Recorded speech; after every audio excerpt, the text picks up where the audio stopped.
आइए देखते हैं देश दुनिया की वह बड़ी खबरें जो राजनीति, समाज और लोकतंत्र से जुड़ी है। लेकिन वीडियो देखने से पहले आप लोगों से एक छोटी सी रिक्वेस्ट है। अगर आप सच्चे पत्रकार को सपोर्ट करते हैं तो वीडियो को लाइक करें और कमेंट में बताएं कि आप हमें कहां से देख रहे हैं। तो चलिए शुरू करते हैं। गृह मंत्री अमित शाह के बयान ने बीजेपी के लिए मुश्किलें बढ़ा दी हैं। उन्होंने कहा है कि चुनाव आयोग सरकार के दबाव में काम करता है। अमित शाह के इस बयान से बीजेपी और इलेक्शन कमीशन दोनों सवालों के घेरे में है। दिल्ली में प्रदूषण का स्तर फिर से बढ़ गया है। नई रिपोर्ट में खुलासा हुआ है कि एक QI 400 के पार पहुंच गया है, जिससे बच्चों और बुजुर्गों की हालत बिगड़ रही है। सरकार ने इस पर जल्द से जल्द कदम उठाने की बात कही है। बिहार की राजनीति में पोस्टर वॉर छिड़ गया है। महागठबंधन की प्रेस कॉन्फ्रेंस में सिर्फ तेजस्वी यादव की फोटो लगी थी। इसे लेकर बीजेपी ने कहा कांग्रेस का सम्मान तो चोरी हो गया। उधर कांग्रेस नेताओं में भी इसे लेकर नाराजगी देखने को मिली।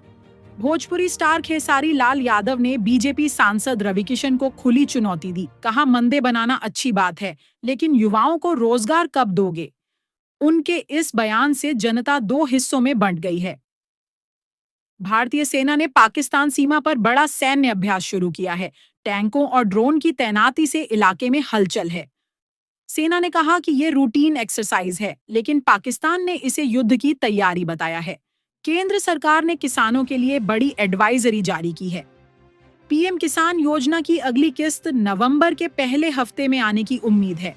सरकार ने किसानों को KYC और बैंक वेरिफिकेशन तुरंत कराने की सलाह दी है। तेजस्वी यादव के वक्फ बोर्ड को लेकर दिए बयान ने नया विवाद खड़ा कर दिया है। बीजेपी ने आरोप लगाया कि तेजस्वी मुस्लिम वोट बैंक को साधने में जुटे हैं, जबकि आरजेडी ने पलटवार करते हुए कहा कि बीजेपी जानबूझकर मुद्दा भटका रही है। पाकिस्तान और तालिबान के बीच सीमा पर हालात तनावपूर्ण हो गए हैं। दोनों देशों के सैनिक आमने सामने। पाकिस्तान ने चेतावनी दी है कि अगर गोलीबारी बंद नहीं की गई तो हमले के लिए तैयार रहना होगा। नीतीश कुमार ने सख्त कार्रवाई करते हुए जेडीयू के 11 बाकी नेताओं को पार्टी से बाहर निकाल दिया है। इन नेताओं पर अनुशासनहीनता और पार्टी लाइन से हटकर बयान देने का आरोप था। बिहार चुनाव को लेकर NIDA में एक राय बनती दिख रही है। सभी सहयोगी दलों ने नीतीश कुमार को फिर से CM चेहरा घोषित किया है।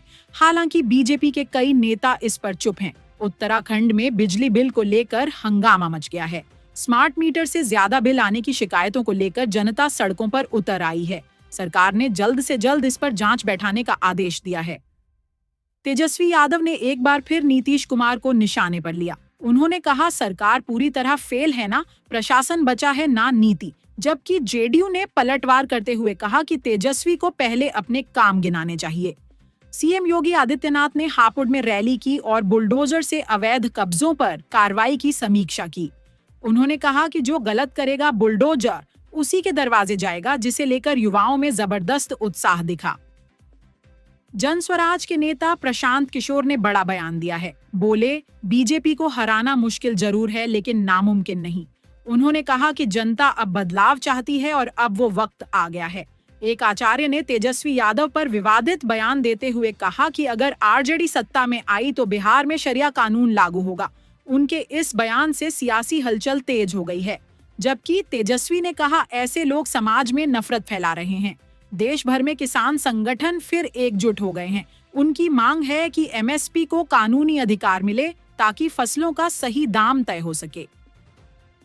दिल्ली में किसानों की बैठक में अगला आंदोलन तय किया गया है।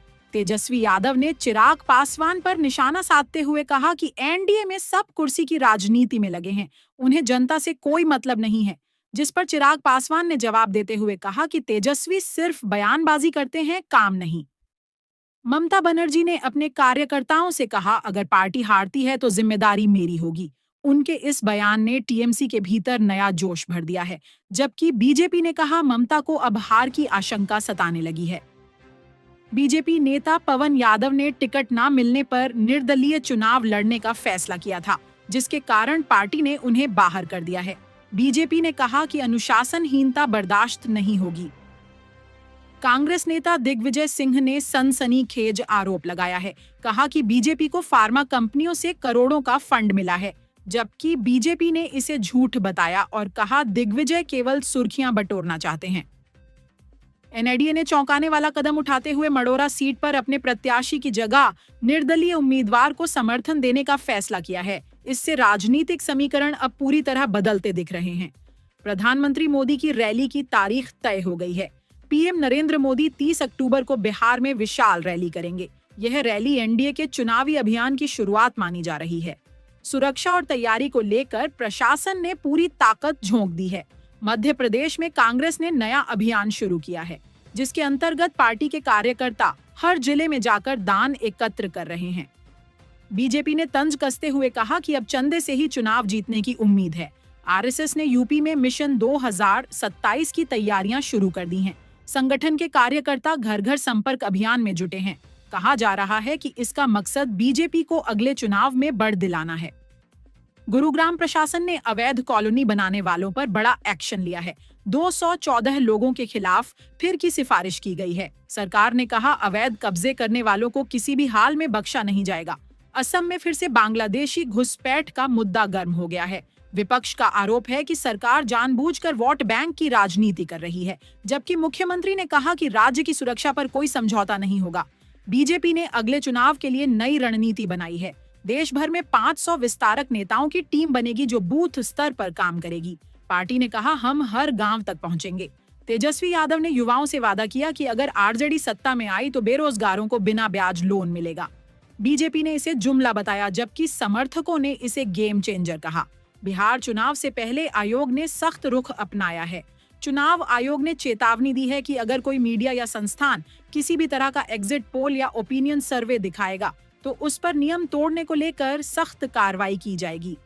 हरियाणा सरकार की लाडो लक्ष्मी योजना को लोगों से जबरदस्त समर्थन मिला है। अब तक करीब 50,000 बेटियों के लिए आवेदन आए हैं। इस योजना का मकसद बेटियों के जन्म पर परिवारों को आर्थिक मदद देना है। विजय थालापति ने आज उस घटना के पीड़ित परिवारों से मुलाकात की जिनके प्रियजन भगदड़ में घायल या मारे गए थे। उन्होंने परिवारों को हर संभव मदद का भरोसा दिया और प्रशासन को राहत कार्य तेज करने के निर्देश दिए। राहुल गांधी लंबे समय से बिहार में नजर नहीं आ रहे हैं, जिससे कांग्रेस की सक्रियता और उनकी छवि पर सवाल उठने लगे हैं।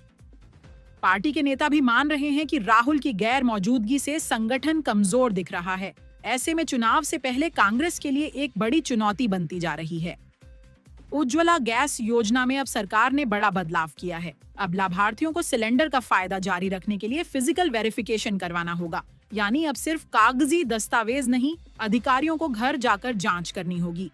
कर्नाटक के मंत्री जमीर अहमद खान का एक कथित ऑडियो वायरल हो गया है, जिसमें वो सरकारी अधिकारियों पर दबाव डालते सुने जा रहे हैं। इस ऑडियो को लेकर विपक्ष ने सरकार पर निशाना साधा है। बीजेपी ने मांग की है कि जमीर अहमद खान से मंत्री पद तुरंत वापस लिया